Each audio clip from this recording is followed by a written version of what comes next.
Hello friends, நான் doctor NS Naufal. நான் தேனி மாவட்டம் கம்பத்தில் இருக்கக்கூடிய நைனார் ஹோமியோபதி கிளினிக்ல சீஃப் டாக்டராக இருக்கிறேன்.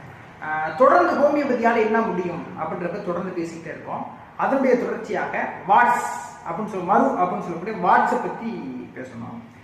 வாட்ஸ் மெயினாக எதனால வரும் அப்படின்னா, ஹியூமன் பாப்பிலோமா வைரஸ் அப்படின்ற ஒரு வைரஸ் மூலமா அஃபெக்ட் ஆகுது. இந்த வைரஸ் எங்கெங்கெல்லாம் இருக்கும், எங்கெங்கெல்லாம் சுத்தம் இல்லாமல் இருக்கோ கண்டேஜியஸ்ன்னு சொல்றாங்க, எங்கெங்கெல்லாம் சுத்தம் இல்லாத ஏரியா இருக்கோ அங்கெல்லாம் இந்த வாட்ஸ் கண்டிப்பாக இருக்கும்.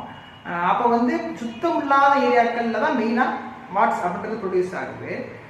அந்த வாட்ஸ் வந்தால் எல்லாரும் என்ன பண்ணிடுவாங்க, பிக் பண்ணிடுவாங்க, அதை பிச்சு எடுத்துருவாங்க. இல்லைன்னா டாக்டர்ஸே அதை அறுத்து எடுத்துருவாங்க. அதை அறுத்து எடுத்தால் என்ன ஆகும் அப்படின்னா, அதில் இருக்க கண்டேஜஸ், அதில் இருக்க பிளட் வேறு படம் போல வைக்கும் போது அந்த இடத்துல வாட்ஸ் உருவாகிறதுக்கான வாய்ப்பு இருக்கு. அதனால் எப்பவுமே அறுத்து எடுக்கக்கூடாது, மெடிசின்ஸ் மூலமாக அதை விழுக வைக்க முடியும். நம்ம அந்த மாதிரி தான் ட்ரை பண்ணணும். நான் ஒரு கேஸை க்யூர் பண்ணியிருக்கேன் ஹோமியோபதியில். அது நான் நிறைய கேஸ் க்யூர் பண்ணியிருக்கேன். ஒரே ஒரு கேஸுடைய வீடியோ மட்டும் நான் இங்கே போடுறேன், அதை பாருங்கள்.